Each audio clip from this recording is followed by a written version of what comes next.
It's match day, Reds. Welcome along to Forever United TV. All throughout the day, we're going to be building up to a huge game for Manchester United against West Ham this evening in the Premier League. 8 o'clock kickoff at Old Trafford. I will be there. I'll be giving my reaction, of course, after the game.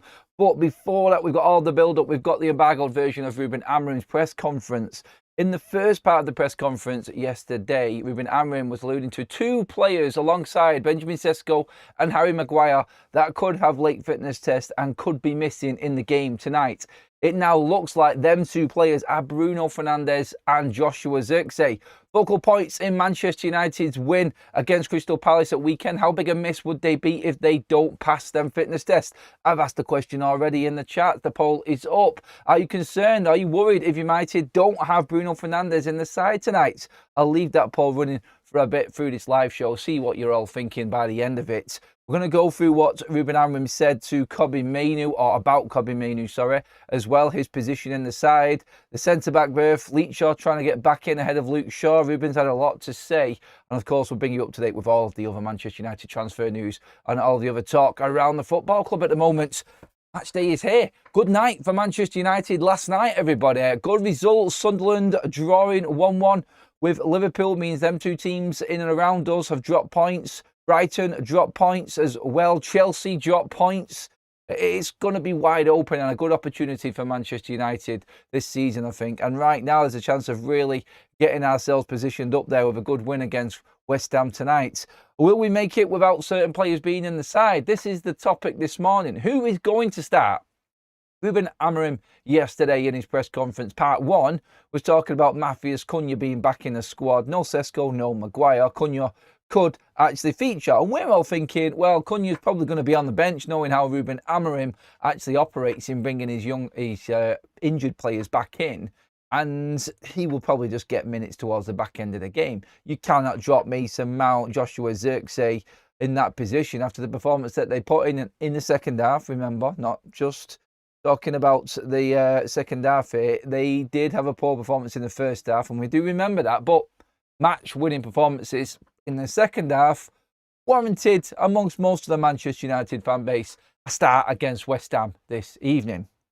Might not be the case though. Joshua Zirkzee is having a late fitness test this morning. That news broke last night, and he is one of the two players that Manchester United could be missing this evening. Thankfully, Matheus Cunha is back in the squad, and that area of the pitch isn't too much of a concern. Good quality replacements. Obviously, we have got adequate other players there as well to come in, step in. Obviously, Mason Mount is fit and Bumo is there, Cunha is there. So not really concerned, more disappointed for Joshua Zirkzee, and would have really liked to see where Ruben went with Zirkzee, whether he went with him or not tonight with Cunha being back. It would have been an interesting one, but I feel like Cunha could have played, obviously, in that forward position. If Zirkzee wasn't there and Bumo's there, Mount's there, then players, no problem at all with them. I think it was intrigue, really, to see what Ruben would do. With Joshua Zirkzee now having a late fitness test, does that give us the sort of look on this? Or does it give Ruben Amorim, in fact, a little bit of room to say, well, we're not going to start Josh, we're going to bring him in. We're going to actually bring him in off the bench and not start him in the game and bring Cunha in. He's got two players there that, one with the late fitness test with Zirkzee and one with Cunha, who's coming back after missing the last 2 games with the head injury. I don't think there's a fitness issue for Cunha as such. A little bit of match sharpness, but missing for about 10 days or so, it's not that big a deal. And I think Cunha has got a good chance of coming straight back into the side this evening. So it's one of them, isn't it? Not really concerned about that area of the pitch. We'll get some comments on Zirkzee in a moment and what you would do tonight regarding Cunha and whatnot. But the big one, obviously, is the Mr. Captain himself, Bruno Fernandes. Now, I've done the poll. I've asked the question. I kind of knew which way it was going to go, but I wanted to gauge where everybody was at. I am concerned. I am concerned as a United fan that we might be without Bruno Fernandes tonight, because this is one of them games where, again, you might need that little bit of creativity. It might go down the road of the Everton game, and we might actually be stuck in a moment where we need to actually create something or someone has to do something. I don't want it to be that way, but I'm just thinking I'd rather have Bruno there anyway. But the poll right now is telling us that we are not really concerned that much with Bruno missing. 68% of you, in fact, are saying that you are not worried about Bruno being out of the team tonight. that's going to be, well, when all said and done, when the game finishes tonight, I think that conversation will have its own, well, be plenty of debates on Bruno Fernandes if he doesn't play tonight and something actually goes wrong in the game tonight. I'm praying that isn't the case. I do think that United have got enough without Bruno Fernandes to beat West Ham at Old Trafford. And like I said in the title, there's no excuses for United. Zirkzee out, Bruno out, don't care. You got to win tonight. Does not matter. You need to get the win tonight. And I think all Manchester United fans are expecting, the home crowd will be expecting big time tonight. And I think they're waiting for, well, the home reaction. And by that, I mean, obviously, the last home game was Everton. So even with certain players missing, you better perform well tonight. Otherwise, you're going to get the same treatment you got against Everton. Crystal Palace only matters if you back that up with a win against West Ham this evening. So that, I think, is where the fan base are at. And it doesn't really matter who plays, I don't think, for the fans tonight. Obviously, we can look at certain bits that players bring to the game and the attributes that certain players would help us with in certain moments, like I've just described with Bruno. But it's West Ham at home. They beat us at home last season. We cannot lose back-to-back games at home to West Ham, particularly when they're down in the relegation zone tonight. It's what you would say, the perfect sort of game for Manchester United to be coming into in this Thursday night fixture after everyone else has played this week. All the fixtures have been done. We've had plenty of teams drop points around us. It's a great opportunity for United. I think a lot of Man United fans will be thinking that we are going to be up there in 5th position, which is where we go if we get the win. We're level on points with Chelsea in 4th if we beat West Ham at Old Trafford tonight. It's a massive incentive to the players, and I think a real convincer. This is that moment. We had it with Forest. We had it with Spurs. We had it with Everton. 3 opportunities to put us where we could be tonight if we win this game. And I think if we do get into that position and we do get into joint top 4th or 5th, whatever you want to call it, then this will actually give the players that confidence to think, you know what, 14 games into a season, we're level on points with Chelsea. We're only 4 behind Man City, who are in 2nd. We're in this. And this is what it does. If we lose tonight or draw tonight, it just brings us back down. And I think just makes us feel like we're never going to make it. The opportunities that have been there, I think this season alone so far have been frequent enough for us to have given these players enough rope to say, this time. I mean, come on. It has to happen, doesn't it? Anyway, and without Bruno, without Zirkzee, I don't think anybody cares. Realistically, they don't care. They're looking at opportunities for other players coming in. Like we said, Mount, Cunha and Mbeumo already up there in that forward position. Cunha could play 9, you could have Mount, you could have Mbeumo. That's where United started the season. So no real fear of Joshua Zirkzee being out. No excuse for that one. The midfield is where it gets very, very interesting. I think the midfield is where everybody's going to be looking in to see exactly what happens and how Ruben decides to go with it. And it's interesting what Ruben actually said. Just want to bring up what Ruben did say regarding Kobbie Mainoo yesterday in part 2 of his press conference. Amorim on if Mainoo will get a chance to prove his worth. That was the question. We'll see. We could talk about Kobbie. We could talk about Manuel Ugarte. He's not playing. He's also not playing. Josh Zirkzee is playing because we had a lot of injuries, and we need to be also clear with that. And football is like that. You just need to be ready when the opportunity comes. When the opportunity comes, again, I just want to win. I don't look at faces.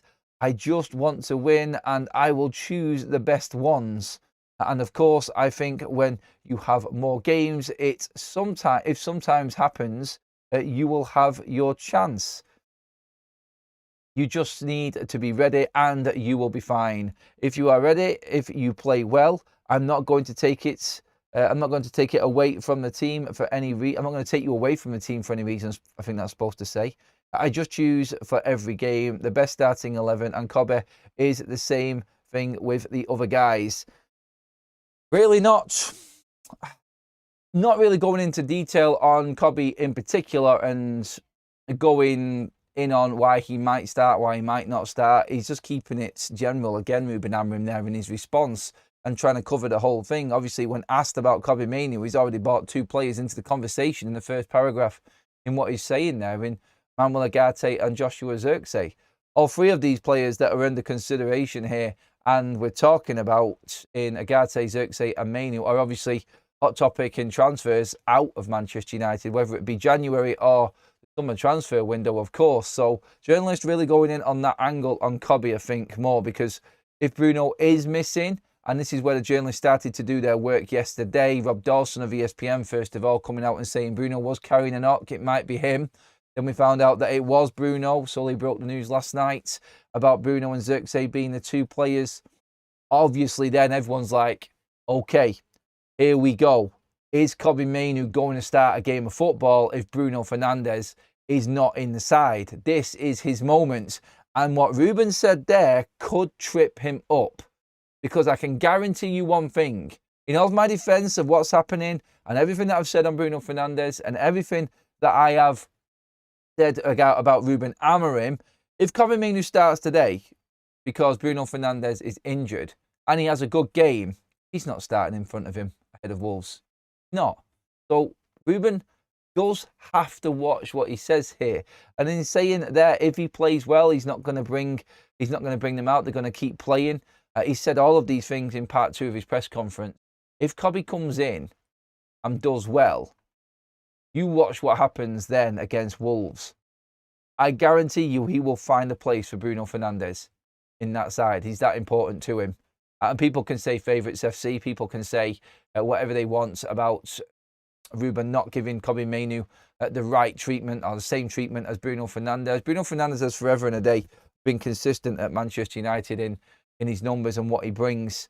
And I feel like what Ruben said there isn't quite right. That's just how I feel anyway. I just don't see him ever dropping Bruno Fernandes. I'm just going to be completely honest. I think Kobbie Mainoo could come and play tonight and he could have a great game, might even score a goal. He won't start in that position ahead of Bruno Fernandes against Wolves. I can guarantee it you now. And that's where Ruben is going to come unstuck when it comes to trying to balance this out with Kobbie Mainoo, I feel. And in that side of it, and you all know my opinion on Kobbie Mainoo, get in line, fight with the rest of the team. I'm really not bothered that you've come from the academy at all. I just want Man United winning games. So you know where I'm at with Kobbie. But this is where I will defend him. And this is all if buts and maybes, because Bruno will probably be fit tonight anyway. And what we're talking about here is completely irrelevant. But I just feel like that's what will happen. And I don't know how you feel about that in the chat, but just get in there and let me know your thoughts on it. But I can't see Bruno ever being left out when he's fit. Not this season. Definitely not this season. Maybe next season if more signings come in. But for Kobbie, no, he's not going to drop him. He's not. Sounds controversial, doesn't it? And if Ruben does do this, which is why I think Bruno will play, he will give Bruno every single chance of being fit and ready for this game. And even if he's not 100%, I think he'll still play him ahead of Kobbie Mainoo. I really do think that is the case. He needs him that much. And this is Ruben. We all may disagree with that. I'm not saying we do need Bruno Fernandes. And like everybody else, I'd be intrigued to see how we do play without Bruno, because that is going to be the future over the next 2 years. So let's see what we've got. Let's see what these players can do. The biggest fear I've got in all of this, Bruno being out, not fit, or injured, misses out, Kobbie does start. What if Kobbie plays a stinker? That there is the end of it. Tonight could be massive for that, because if he doesn't perform tonight, that's it. He'll be done. He won't get back in this side. We know Bruno's record. He's always going to be fit and available, and he probably will be back. And this is minor. It's a late fitness test, so minor knock. I don't think Bruno is going to be long term. If he does miss a game tonight, it's still going to be back for Wolves, I feel. But if Kobbie does not perform, then there'll be a lot of scrutiny. There'll be a lot of fans that aren't convinced by Kobbie Mainoo, that would say, look, there, he had his chance and he's not taking it. There'll be a lot of people saying, well, even if he did play well, like I said, he's still never going to get back in the side anyway when Bruno's fit. So there is a real problem developing there. And I just think Manchester United, as soon as they can, just need to deal with this, even if it is sending Kobbie Mainoo out on loan or selling him in January. He's just not going to feature in the future for this team. And it's a sad state of affairs. Would he change his system? No, he's not even worth not talking about. He's got centre-backs that he wants to bring in, and he's not going to change his system for Kobe being... for Kobe needing game time anyway. Definitely not. Let's gauge the chat. First of all, let's see how everybody is doing. We have a super chat in from Manny, first of all, who says, if Bruno is out, Mount is the man that will drop to the 8, but I reckon Bruno plays. I do. If Mason Mount drops into the 8 and Kobe does not play, you can wave goodbye to Kobe Mainoo instantly. That's it. It's done. It's all over. That is the final nail in the coffin, if that's the case tonight. If Bruno isn't fit and Mount plays, Kobe's on the bench, Kobe's career at Manchester United is done. I cannot see that. He has to play Kobe Mainoo. Otherwise, he is really making it difficult for himself, Ruben Amorim. I know he's got to pick the best player, and he always says it there. And I think he's tried to get himself out of it a little bit by saying, I don't look at faces, I don't look at who it is, I don't look at the name, the reputation, or anything like that. I look at training, I look at attitude, I look at who I feel is going to be the best pick for that particular game. Game by game, always the next one with Ruben Amorim, as we know. And if he's not fancying Kobe Mainoo, we can always go back to that and say, well, I just didn't fancy it. I didn't see enough in training, and I thought Mason Mount was a better player. Still doesn't change the fact that Kobe Mainoo's career at United is over while Ruben Amorim is in charge. So that'll be a big call tonight, and let's see what does happen as well. Just sell Kobe. He's never going to fit this system, says Ant. That's Failwell Justice in. Just renewed his membership as well. Kobe is average at best at Fulham or Everton level, he says. Thank you for renewing the membership as well there, mate. To keep your comments coming in, everybody. We're opening it up right now. 65% of you in that poll are saying you would not be concerned if Bruno Fernandes was missing from the game tonight. I'm always concerned about United, Bruno or not. I don't think Mainoo will play. I think Agate will, and that's the nail in the Mainoo coffin. Ooh, if Agate starts ahead of Mainoo. Double defensive pivot against West Ham. You would have to play Ahmad at wing-back for that one, definitely. No one's going to let Ruben get off with playing 2 defensive midfielders and 5 defenders at home to West Ham. That's not going to go down well. I think he needs to go for West Ham tonight. He cannot be cautious in this game. Being cautious was the Everton result. These players need to be brave and on the front foot, and he needs to pick players that are naturally going to do that. Manuel Agate just cannot do that. He hasn't got it in him to even attempt that. So not happening, I don't think. Would he play Agate and Casemiro on the same side? That will then be solely reliant on Casemiro actually going forward and being the creative midfielder. He's got goals in him, and he's got a few this season. So look, he's an important player for us, but I wouldn't have him as my creative player, definitely not. Kobe has no short or long game in midfield. He's better as a roaming number 10. True on that one, very true on that one. Joe says, hi Adam, I wonder if Ruben is ruffles with young and shy personalities, but is weak when it comes to big time players on the pitch, like Bruno and Dalot. Off record, Adam, where is Sancho going to end up, mate? Don't really care where Sancho ends up, Joe, to be honest. I don't think Ruben's got a problem with big egos because he dealt with them already. He dropped Marcus Rashford last season, let him sweat on his own. He dealt with Garnacho, so the ego players just won't last at United. And I think now he's got some big players there, bigger than Garnacho and Marcus Rashford in that Manchester United side that he's dealing with. And we are getting a better tune out of them this season. You cannot deny that. So, no, and to answer the Sancho question, mate, couldn't give a toss, mate, where he ends up. I think he'll end up going back to Dortmund, is my honest answer, Joe, mate, on that one. You could have Mbumo, Cunha, and Mainoo with Mount dropping to midfield. You could, if Bruno doesn't play, you could. That is always an option, and I've always said that Mainoo should be playing at number 10 in this system. That's the only place he can fit in. And he can go and do his bits up top there. I think that's where, like someone said a moment ago, the roaming 10. That's Mainoo's best chance, I think, in a Man United shirt, under Ruben Amorim anyway. Not in midfield. So, honestly, I think Ruben says that he's fighting with Bruno Fernandes, but really, he's behind Mbeumo, Mount and Cunha in the 10s. And obviously we brought you the news last night as well that not far away now, Benjamin Sesko is expecting to be back for the Bournemouth game. So that, again, is another nail in the Kobbie Mainoo coffin, because if Sesko wasn't fit, you might have Cunha playing further forward. And then that's taken away one of the 10s, and Mbeumo's going to be missing. So 2 10 spots available. Zirkzee could fill in, obviously, and Mount's there, but you'd expect with the amount of games over this January and December period now for Kobbie to actually get in. But if Sesko comes back, that pushes Cunha back into the 10 positions, and you've got Zirkzee, Cunha and Mount to battle it out with, while Ahmad and Mbeumo are away. Still, I think, 4th choice out of them. And then you bring Mbeumo back in the 2nd week of January, and he's done. And I think that's when the transfer activity will really kick in. And I think all the talk of a potential loan or a sale will start to ramp up even more with Kobbie Mainoo. Amorim always gaslights everyone. If Mainoo doesn't start, then Amorim always had an agenda on poor Mainoo. Amorim, the career destroyer. Poor Mainoo? Really? Poor Mainoo, Sesko lover? Why? Because a 20-year-old's not playing and he's not getting in ahead of the likes of Mbeumo, Cunha and Bruno Fernandes.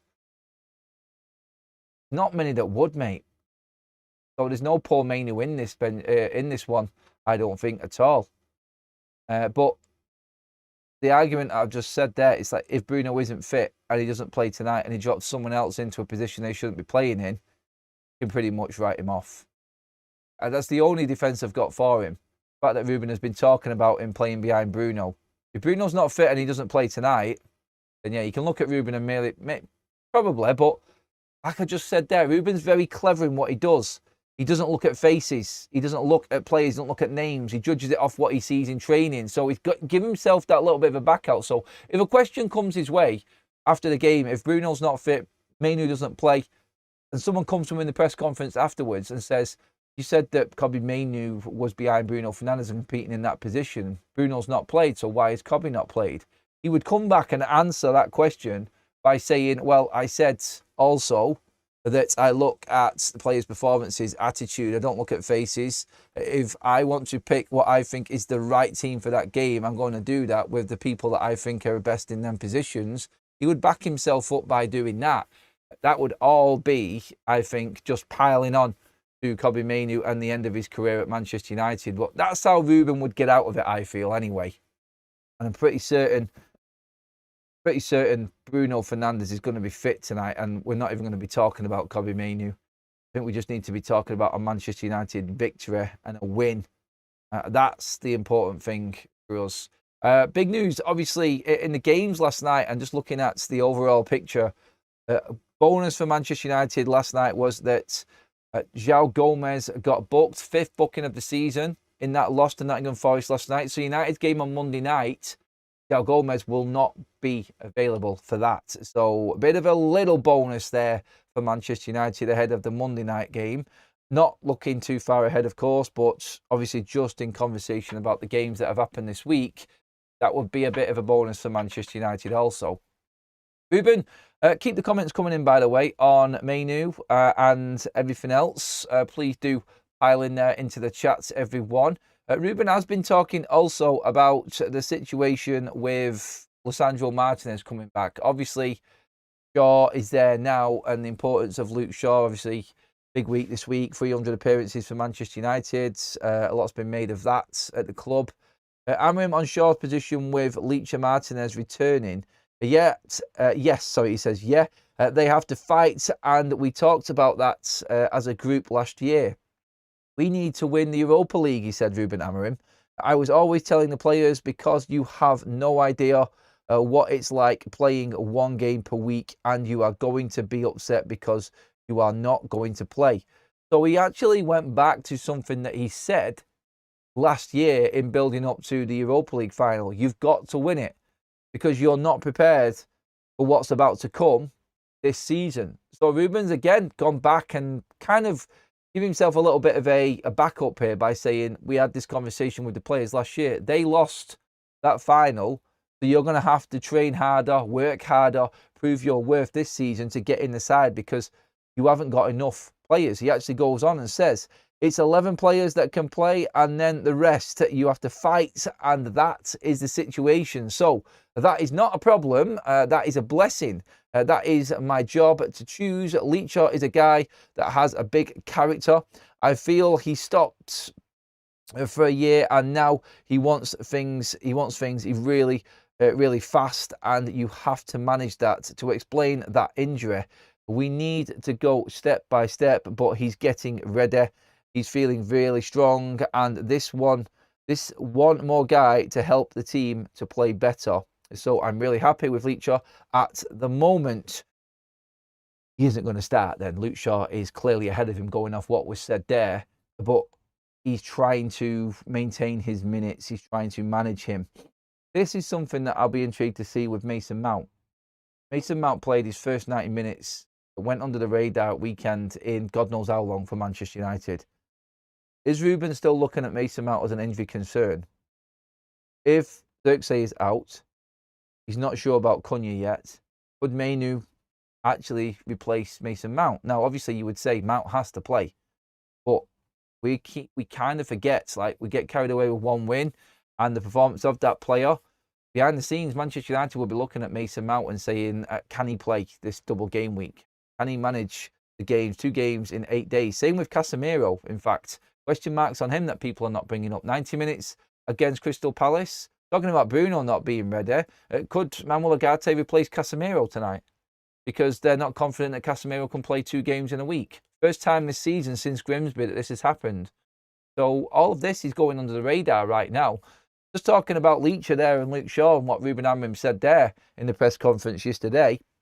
You're looking there at a situation where United now, with the limited games we've got, they're not having to force these players in. They're not having to drag Leacher back in unnecessarily.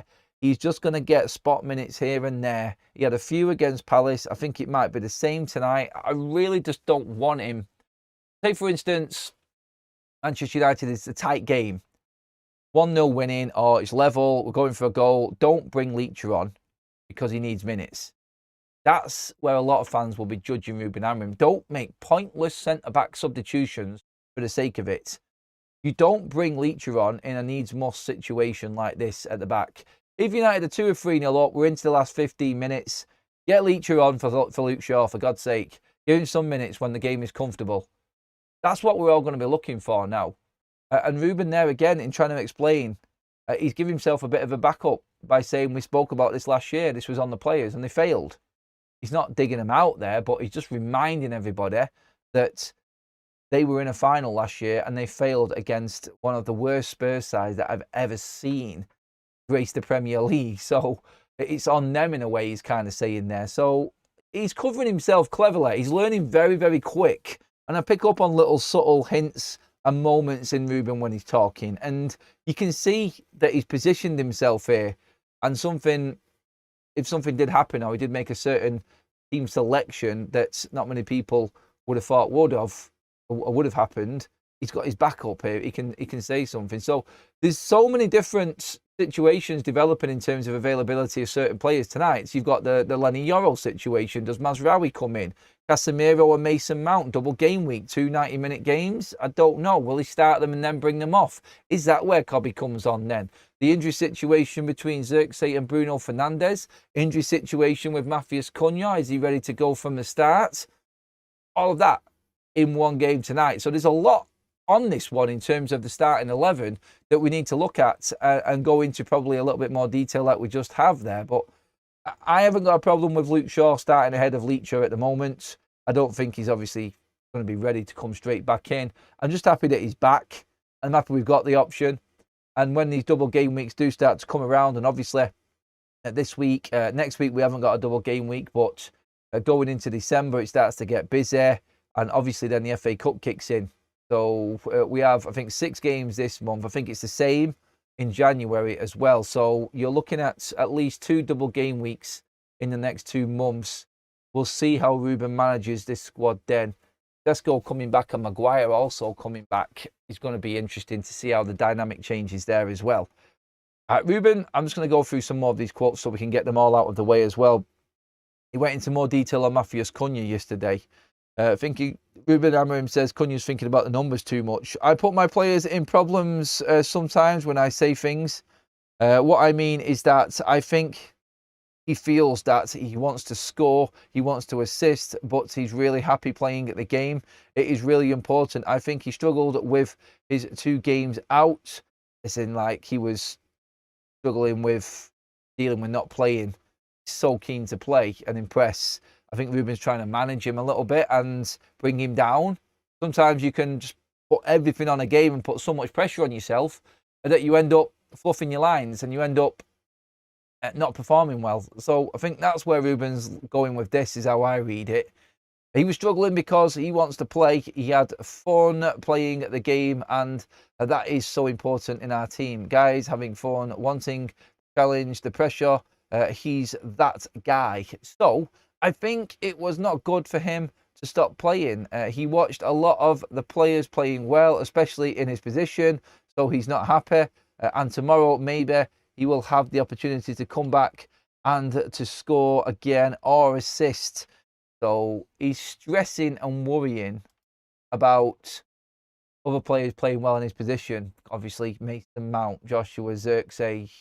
I think that's going to obviously worry him a little bit. But that is what it should normally be like at the highest level in football. You should be worried about your position. If you're a Manchester United player, your mindset should be that of Matthias Cunha's.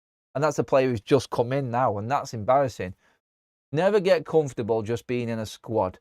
Always want to be playing. Always be worried and looking over your shoulder about who's going to come and take my place. That's United. That's what it used to be. Having a conversation after, I think it was a football match the other day. I can't remember who it was I was speaking to, or whether it was yesterday. I'm trying to remember where I actually was, but going back to the days when Manchester United actually had numerous strikers and multiple options, the best periods of Manchester United and the most successful ones has been when we've had loads of options. You go back even to the 2013 season when Manchester United had Danny Welbeck, Chicharito, Rooney and Van Persie as your strikers. That's not bad, is it? Go back to the 2008, Ronaldo, Berbatov, Tevez, Rooney, got Teddy Sheringham, Cole, Dwight York and Solskjaer back in the late 90s. The most successful periods of when you've had proper professional footballers know where they stand in the squad and know when they need to come on and take their opportunity and do a job. Every single one of them seasons, them players all played their part.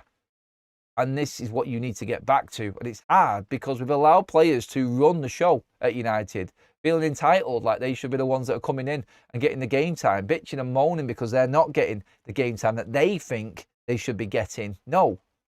You play when you're brought into the side and you perform or you're out. As simple as that. Let's get into some more of the comments actually on all of this that's going on. Now, talk to me about the Luke Shaw situation as well. Everybody, get your comments in. A couple of super chats first of all. Paul Manu, question mark, says Ant, Anderson and Wharton are both pretty much the same age. They forced their way into their teams and never looked back. Bobby has done nout, says Ant. Roz with another super chat. Thank you, Ant, and thank you, Roz. Manu has played considerable minutes twice. Was terrible both times. Has been sulking and has had a bad attitude. I am not impressed. A couple of super chats going in on Kobbie Mainoo there, and no one really. I mean, there are obvious. I think what it is like, and I'm not having a go at anyone when I say this. I think people are using Kobbie Mainoo to have a go at Ruben Amorim. I think that's what's happening. People who don't like Ruben are using Kobbie as an excuse to go in on Ruben. And really, like we've all been saying, and there's plenty of people in the chat, when you look at Kobbie as a player on his own, no matter what the manager is, what the formation is, he's had plenty of games under Ruben. He's had plenty of games under Erik ten Hag where he hasn't been consistent enough. He has been poor in a lot of his performances for Manchester United. And again, I think the way that United have dealt with this, the way that Ruben has dealt with it, I don't think he's wrong. I really don't, because he's not better than Bruno Fernandes.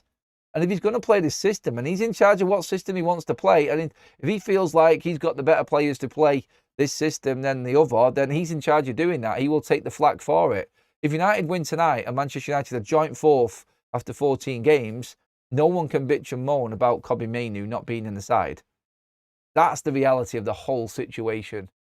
And that's what we're hoping tonight. That's the moment tonight. And I've said this before. No one can moan about not playing games if United are winning games, because it's working without you. You have to do more to get yourself in. So a win tonight for United is massive in so many different ways. It takes the pressure off Ruben Amorim. It keeps the statos away from Manchester United, who are trying to go in on him. 50% win ratio in the Premier League this season. It will be if he wins tonight. That's changed from last season. We're in the top 4, just out on goal difference.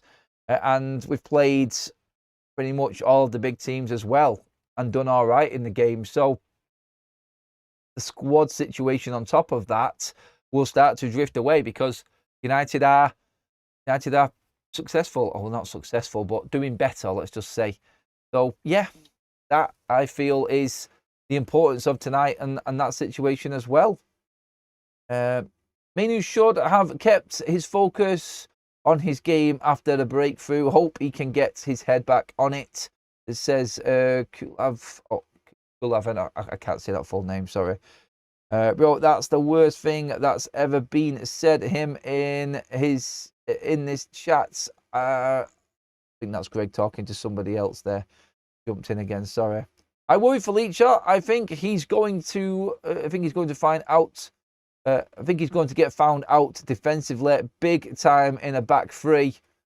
I kind of disagree in a back three. I don't think as much.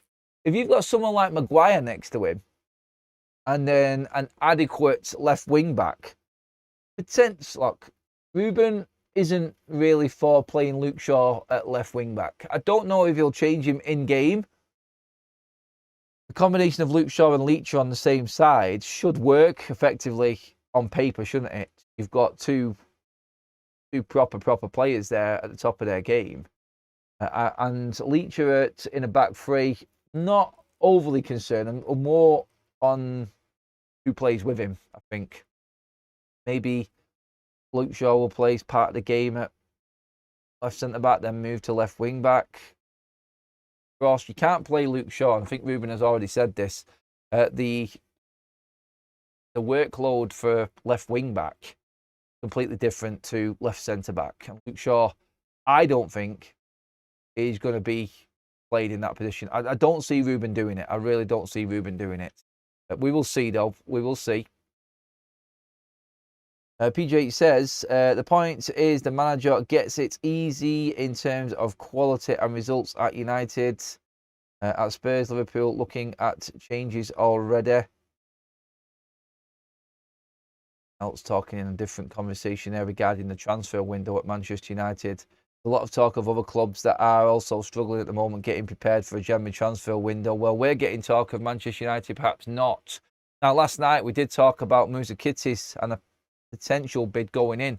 Manchester United talking about going in with a €28 million bid. They want to do business at €30 million and not a million miles away, United here, but it's a big chunk of change on an 18-year-old who's got no Premier League proven quality at the moment, or proven ability at the moment, because, sorry, the Greek League is not the Premier League, and I'm not convinced that this signing is the right one to make in January. That was the story going around last night, and we know there was genuine interest. The story on Mamu Lagati at the side of it could potentially leave in January as well, what we was getting into last night. That, I think, is going to be an interesting one, because Mamu Lagati has fallen off completely and isn't even in the thinking of Ruben Amorim at the moment, which is probably the biggest surprise. Again, I say all of this now, and then tonight he'll probably be in the side, like I said, for bleeding Casemiro, won't he? Look, but the news on Zirkzee last night, we'll see if it develops. And like I said many a times already this season on these live shows, going into December, you're going to get so many different rumours floating around with different players. Conor Gallagher one is still there. All anyone's saying about Conor Gallagher from last night, from the last time we touched on it, is this is the most likely transfer for Manchester United this January. Conor Gallagher. It does. Indy Kelly is still pushing the João Gomez factor. People will say, watch this now, people will say he got booked on purpose because he didn't want to play against Man United. It's a load of crap. Don't listen to anything like that. But when the January transfer window opens, we will still get that noise on João Gomez because, keep saying it, the longer Wolves keep on losing, that's 14 games without a win for Wolves. That is absolutely atrocious. The longer it goes on, the more it looks like there is absolutely zero chance of them staying in the Premier League, which there isn't at the moment. 2 points. They are cut so far adrift, it looks impossible. I mean, the gap from Wolves to Burnley, and Burnley, who are rock bottom, haven't won, lost the last 5, Burnley, they're still 8 points clear of Wolves, which is ridiculous. There's no way that João Gomez is staying at Wolves. The conversation will be whether or not he pushes, which is what Indy is saying, he pushes for a move to Manchester United in January. That talk will continue and continue, obviously. But I feel at the moment, looking at the way that the table is, Wolves are 12 points from safety now already. Can you see Wolves winning 5 games to haul themselves out of that mess when they haven't won 1 in 14? They're done. Wolves are relegated. The conversation between João Gomez and his agent will be going on now as to, right, what are we doing? Do we try and push for January because this season's over? And it is over for Wolves. They're not going to pull back 12 points with the team that they've got. How big do they go into investment in January? Hopefully Manchester United can put another nail in the coffin on Monday night. I expect them to. I really do. And I think that's Manchester United then solid in the top. I mean, looking at the league, we was going through it last night on the Rival Watch and where United stands with teams above us. Chelsea, Sunderland, Brighton, Liverpool, all dropping points. Again, the likes of Tottenham, Newcastle and Brentford, who could have gone ahead of us. By the way, Brentford and Bournemouth, 13th and 14th, they're only 2 points behind Manchester United. They played a game more, but it just goes to show if United don't win tonight, or we draw tonight, we're still right in the mix down there, mid-table to bottom half where we was last season. So crucial that Manchester United just put themselves up there with everybody else. It's a case of like 2 points away now, or 5 points away if we win that game, and we are completely away from that bottom half of the table. That's how important it is for United tonight to get that win. Because joint 4th or in the mix for 15th to 10th. That's what tonight is for United, and that's why this win is so important. And forget about all the injuries. Forget about what we've been speaking about at the top of the show. Bruno Fernandes missing, Zirkzee missing. 0 excuses. Get the bleeding win tonight and let's get up that table. That is absolutely massive for Manchester United now. We need this tonight. Let's get some more comments in. How the hell have we got to that time already in the show? My God. Anyway, come on, get in there. Tactic Devil says Manu needs a real run of games if he's going to become the player he's capable of being. Sadly, United don't develop players. That's just the reality for his own career. He'd be better off leaving. United do develop players, but we keep changing managers and we keep needing managers to win and get points to actually stabilise and have time, like Ruben has said, to actually change things up.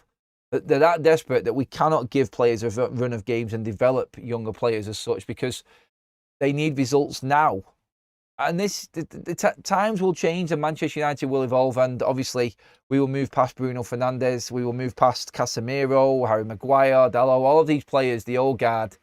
We'll get past all of that and then United can really settle down, I feel. But right now, points win prizes. Manchester United need to be in the Champions League. I think they're looking short term at the moment, which I think they have to do, which is why we're getting plug and play players like Cunha and Mbumo.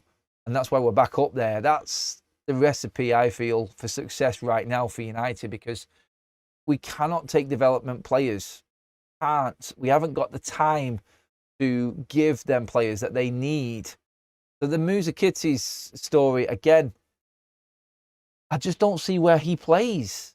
Like, you can talk about him being the number 6 for United and playing alongside Bruno Fernandes, but that's not the ideal scenario for a young 18-year-old. And I'm pretty certain Manchester United would look at that as well. Summer, maybe. And it's a big maybe still for the summer, because United need ready-made Premier League players.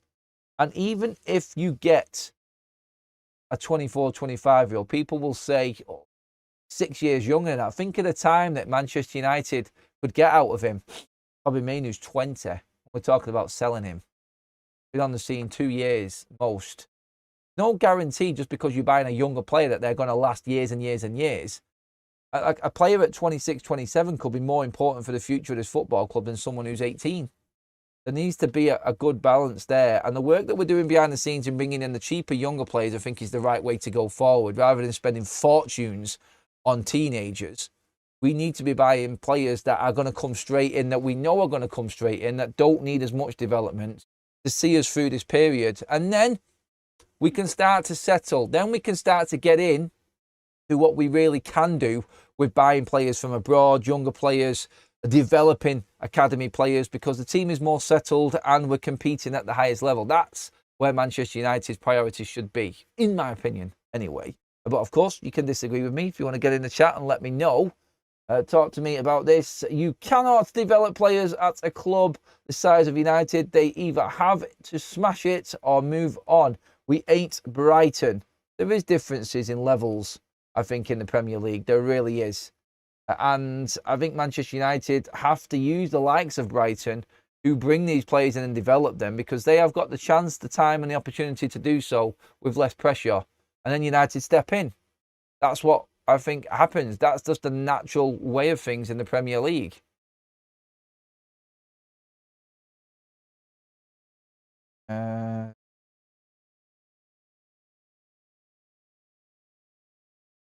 What are you talking about there? Speaking of facts, you absolute numpty. See you later.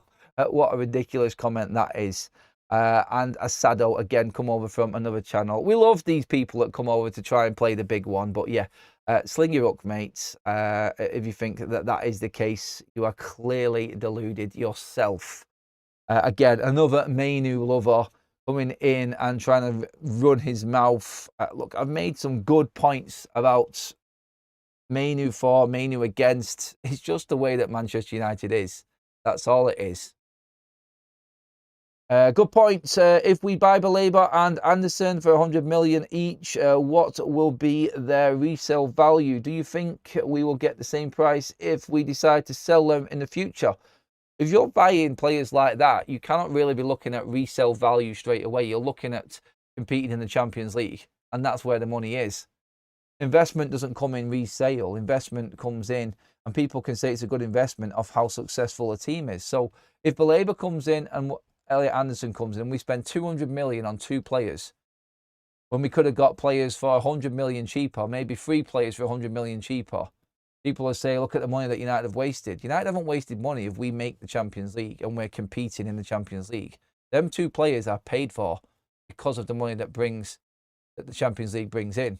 That's the reality. That's where Manchester United are looking. And that, I think, is how success and good investment is gauged. It's not how much money you spend on a player. It's how successful that player is. Simple as. Simple as. And if United are in the Champions League with that investment, it's affordable and it's paid for. And that's how Manchester United is. That's how Manchester United is right now. And that's what Manchester United need. Quite clear. Don't forget as well, everybody, quickly, I forgot to mention it earlier on in the show as well. But OK Jerseys, our replica shirts, partners here on Forever United TV are in with all of their Christmas deals now. Get your replica kits now. I've just pinned that up in the live chat now. They are our sponsors over this Christmas period. Get them in now quickly before the Christmas rush and delivery time for Christmas, everybody.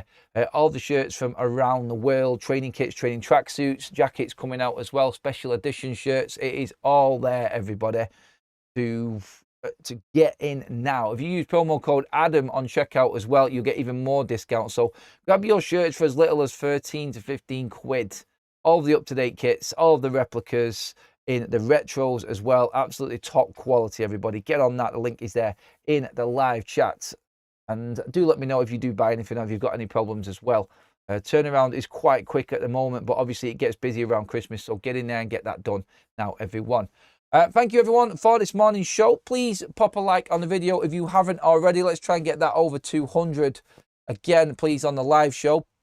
Let's get into that. If you haven't, please subscribe to Forever United TV as well. I'll be back probably around about midday with the look ahead, the warm-up to the game and all the other news ahead of tonight as well. And then I'll be at the game myself, so my reaction video and a few others hopefully as well tonight. A few more faces on the channel as well with their reactions as well. So that is all to come today. Massive day for United. Let's see if any news comes out regarding these injured players and what might happen. And I'll bring you all the information on it later on. Thank you, everybody. I will see you all in a bit. Have a good day.